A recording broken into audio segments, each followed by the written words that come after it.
To enable or disable auto tap universal switch in Samsung Galaxy S9 or S9 Plus. Open settings. From a home screen, swipe up or down from the center of the display to access the apps screen.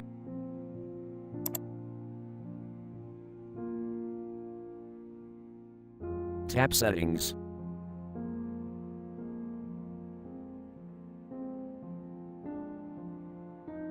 Scroll down.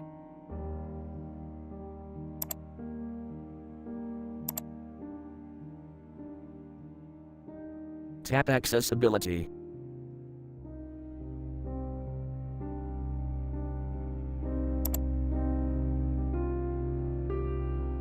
Tap dexterity and interaction.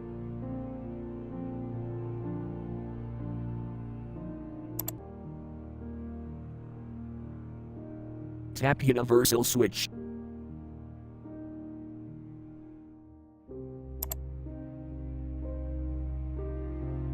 Tap settings.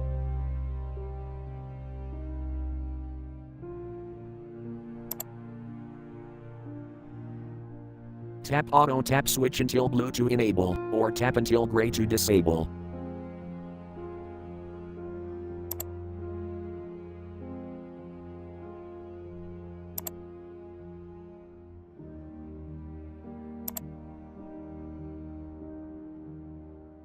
Thank you for watching. Have a nice day.